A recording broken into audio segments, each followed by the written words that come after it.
I'm coming. Good morning, Mr. Fox. Hello, my friends. Come on, let's go to the backyard. We can't wait to hear the rest of the story. Slow down. I can't understand you. I'll tell you, Mr. Fox. We came running here to listen to the rest of the story. Ah, okay then. What are we waiting for? Let's start now. Mr. Dumfrey, you have no idea how much you've helped us. We're really grateful for your ears, you know. Thank you very much. I'm always honored to help everyone, sir. Wait, I sense vibration in my ears from that direction. Huh? Follow me. Here, something is definitely here. Speeder, come quickly. We'll start digging.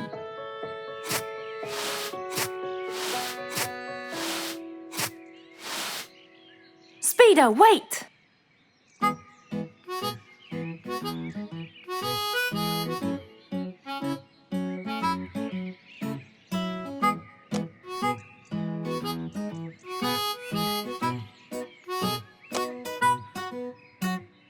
Wow! This skeleton goes back to the Mesozoic era, the Triassic period to be precise. This is so rare! Oh my, the Mesozoic era. What an extraordinary discovery! But we have to make sure. Of course we will. We still have more sites to excavate today. Are you ready, Mr. Dumfrey? No problem at all. But I'll need some juice barrels to regain my powers. Speeder, bring 3 barrels of juice for Mr. Dumfrey immediately.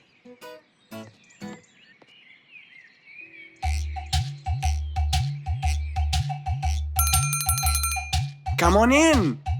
I'm glad that I have this high table here. Oh, sorry, you can't stand and talk. You have to sit down to look at my teeth. Well, I really hope that your teeth will help me make the right decision. Don't worry at all. I'm here for your own welfare and saving. I hope so, Mr. Lucky.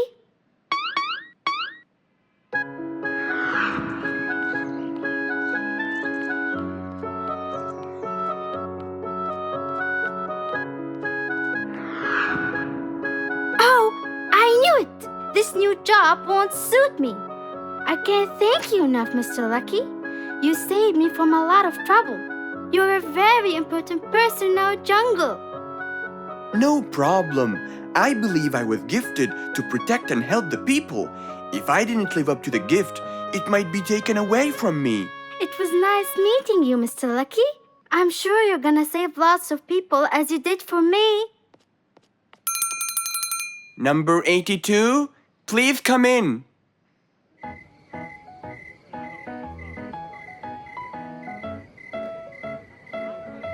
Hey, why don't we go to Mr. Lucky? We need to know his final decision. I'm sorry, I can't today. Mr. Dumfrey discovered an ancient site last week, and I really want to go to the opening ceremony. They became very famous. If I want to stay in control, I have to know their weaknesses. Maybe reading about gold will uncover the facts. Hello, Fangs. Long time no see. Last time you came here, you were very young and you came with your mother to buy a book. Yeah, it was a long time ago. So you came to read, huh? Reading is very important. I read everything in this library. That's great. Now, I need a book about gold. Ah, gold. It's becoming the mainstream nowadays. A rabbit with a golden tooth and a camel with a golden ear. I think there is a relation between the two. And I think you're losing it because of all this reading. There can't be a relation between both of them. What? Nothing. I just meant that the book that I need has nothing to do with those gifts. I'm just researching about gold and its medical use. You know, for the new technology. There it is, Mr. Gold Researcher. Thank you. And since this is my first visit to the library from a long time, you'll give it to me for free, of course. Goodbye, Mr. Bear Lato. Huh? Who said it's for free? That old bear is really smart. It must be the reading that made him understand the connection between the two gifts. I think reading makes you understand a lot of stuff and gives you knowledge. Fortunately, not many people read in the jungle.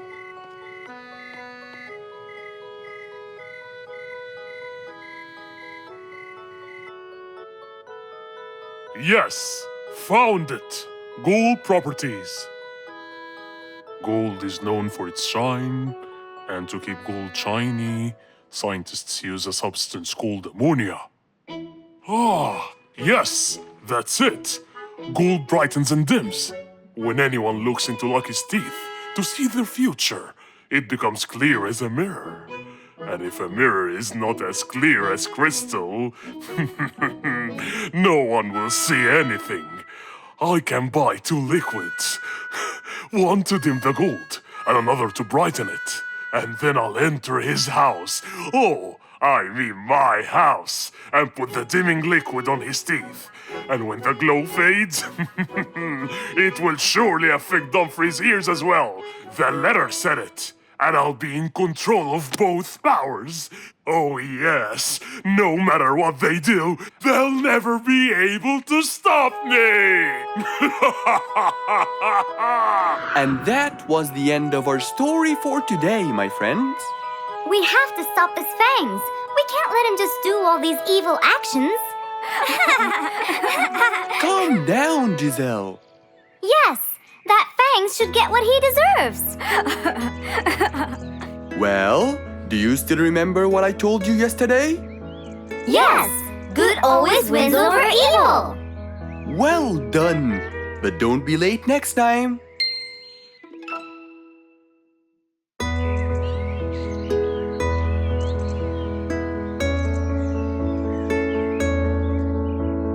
One cold morning, while everyone was shivering in their houses, Mr. Fox woke up and went to watch his favorite team play.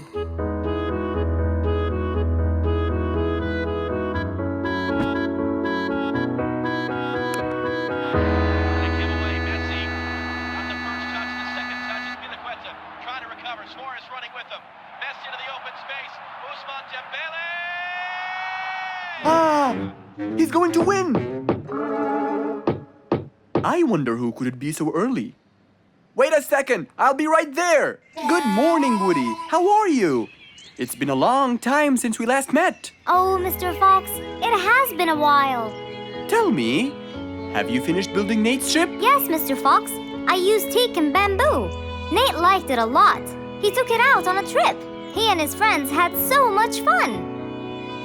Great! Mr. Fox, I noticed how beautiful your flowers look. You take really good care of them. Of course. And you know what? I'll tell you everything I know about flowers. Really? Thank you, Mr. Fox. Come in and have a seat while we talk. Okay. Woody followed Mr. Fox inside. Feeling a little cold, he waited patiently while Mr. Fox prepared 2 nice bowls of hot soup for them both. Here you go. Thank you. It's delicious. Glad you liked it. Now tell me, what's bothering you, Woody? How did you know that something was bothering me? I know you all too well, my friend. Okay. You know, it's really nice and warm here. Yes, warm weather helps me think and relax. Well, Mr. Fox, I'm sure you know that I've been a carpenter for a long time now. Of course. And during the winter, my business blooms. And my customers increase because I sell them the wood they use for their fireplace. Very good. But where's the problem? The problem is, they're not all the same. So each customer needs the wood to be suitable in size for his fireplace. That's true.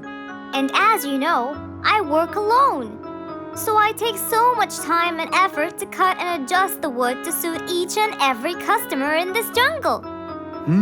Sounds like a serious problem. He looks really worried. Okay, Woody, why don't you come with me to my workshop? It's round the back. There, we can think together and I can invent something to help you solve your problem. I really hope so, Mr. Fox. Don't worry, we will. I know. And you taught me that there's a solution to every problem. And Mr. Fox solves every problem. Ha ha ha! That's right, Woody.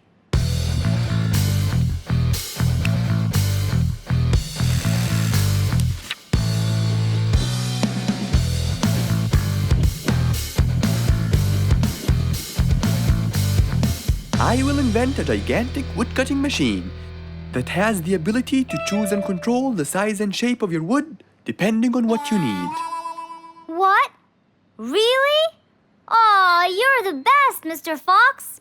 I'm just going to need some time to build the machine. You got it, Mr. Fox. I'll go get a few things done, and I'll come back. Okay, I'll see you then, Woody.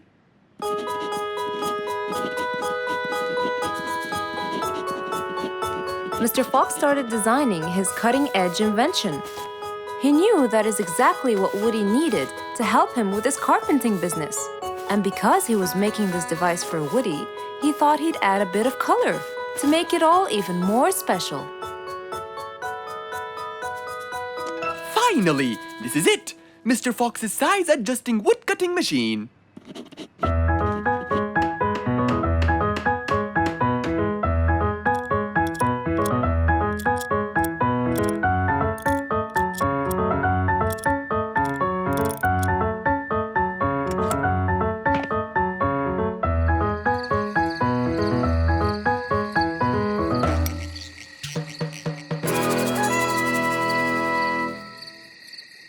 After finishing the device, Mr. Fox sat to listen to his favorite music, waiting for Woody, who came knocking on the door. Hello, Woody. You're right on time. Have you finished building the new machine for me, Mr. Fox? Of course I have. It's in my workshop. Let's go see it.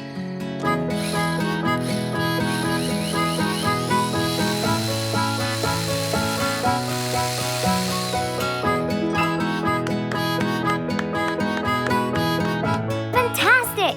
I don't know how to thank you, Mr. Fox. I'm really grateful for what you've done. Don't thank me. I only did what I had to do. I'd better be off now to cut more and more wood. Have a wonderful evening, Mr. Fox, and thank you again. Good night, Woody. See you soon.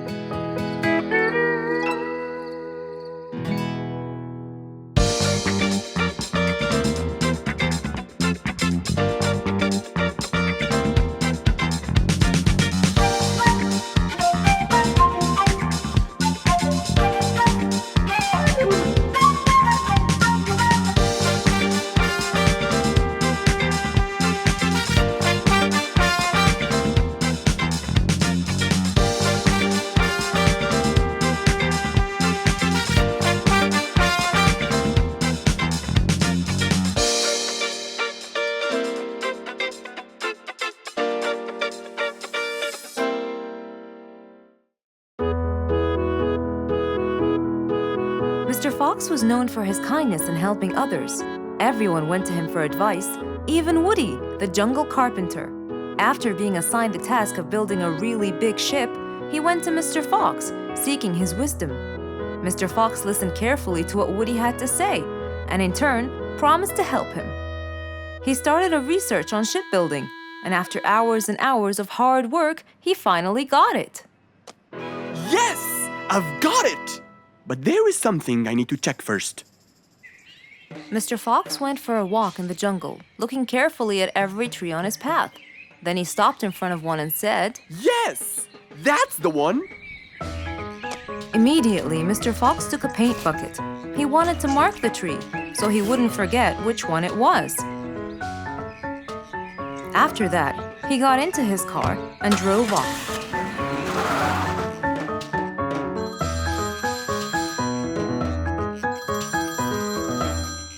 When he got home, he called Woody to tell him that he had found the perfect solution to his problem. It only took a few minutes before... Oh, Woody, right on time. Come on, Mr. Fox, tell me. Okie dokie, come in. I finally figured it out. I never doubted you, Mr. Fox. I was sure you'd be the one to help me find an answer to my problem. Oh, don't mention it. Here you go. These are blueprints. They're guidelines that will help you learn how to build a ship easily. Woody started reading the blueprints thoroughly. He knew most of what was written in it, so he looked up and said, It's a lot easier than I thought. Thank you so much, Mr. Fox. Oh, but Mr. Fox, what about the materials that I'll need to build it? Here's a list of all the materials you'll need. And what about the kind of wood I should use, Mr. Fox? I did extensive reading and I found out that our ancestors were famous for using teak in the process of building ships, as it's really stiff, strong, and it can also be shaped to have wide planks, which would help the ship to withstand the waves of the sea. But I know you don't know what teak is. Not everyone does. But come along. I think it would be better to show you the tree I found earlier in the jungle. Our jungle? Of course! Everything you dream of can be found in our beautiful jungle. Mr. Fox got into his car with Woody by his side and drove off. They headed towards the tree that Mr. Fox had marked earlier. Here's the tree. Huh? I have loads of that wood in my store, but I never knew that I could use it to build ships. I didn't know about teak either. But with a little bit of research, everything is open to you, my friend. Mr. Fox, I can't thank you enough. I'm really happy right now. I'll never forget what you've done for me. It's my pleasure, Woody. Now that I know what I should do, I'll go back and start building that ship for Nate as fast as I could. Thank you again, Mr. Fox. So, after helping his friend, Mr. Fox got into his car and drove away happily. You know, it's true what they say. A friend in need is a friend indeed.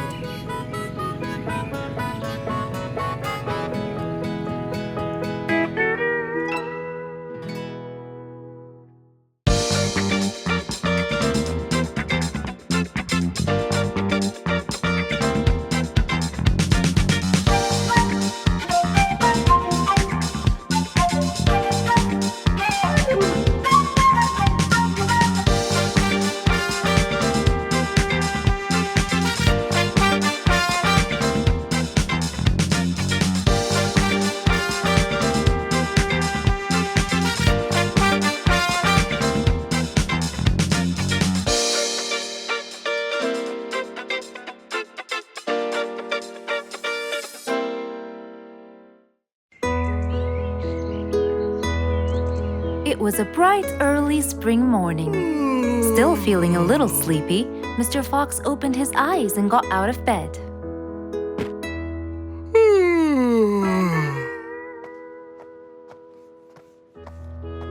Since the weather was beautiful outside and awfully tempting, Mr. Fox decided to go for a walk in the jungle. The sun was shining, the birds were twittering. It was a very peaceful morning.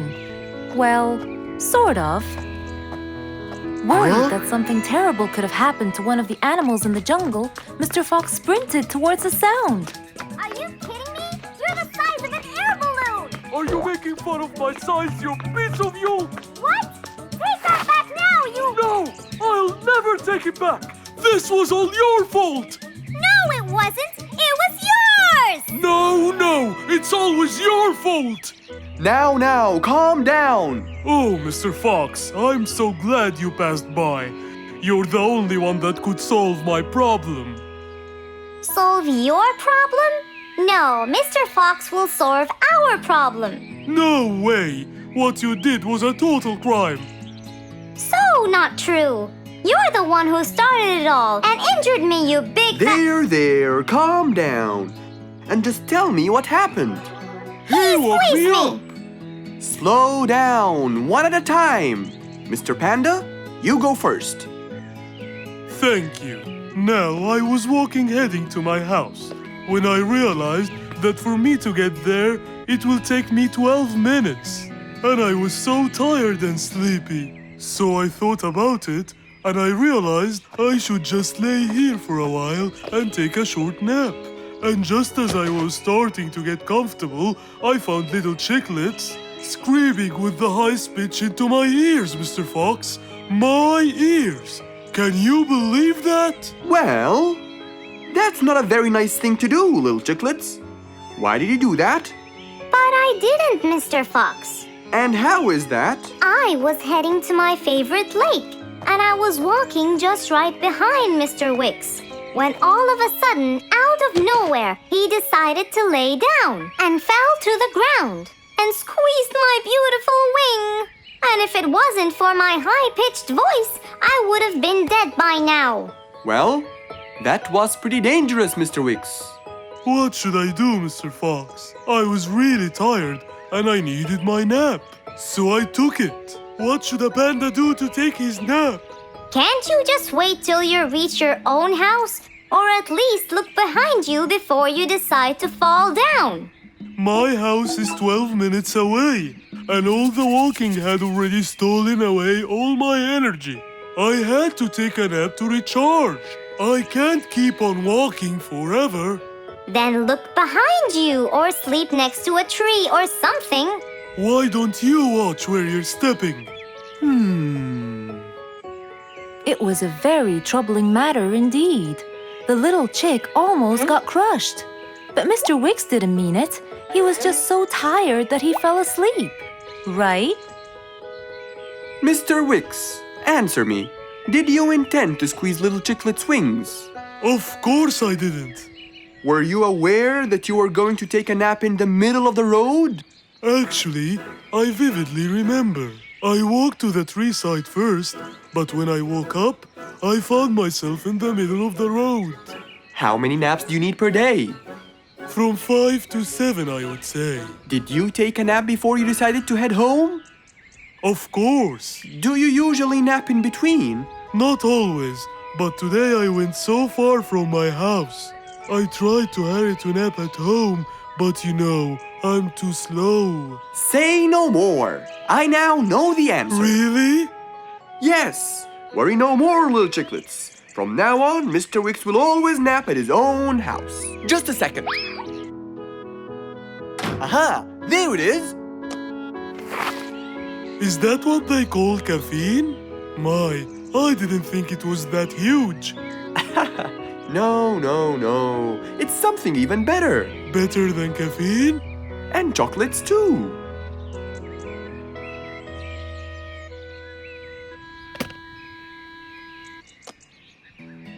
Wow! Rollerblades! So you'll be able to move fast and reach your house as fast as you can. Oh, can I try it now? Sure you can. Wow! Whee! Yahoo! Thank you, Mr. Fox. Anytime you need me, I'll be there.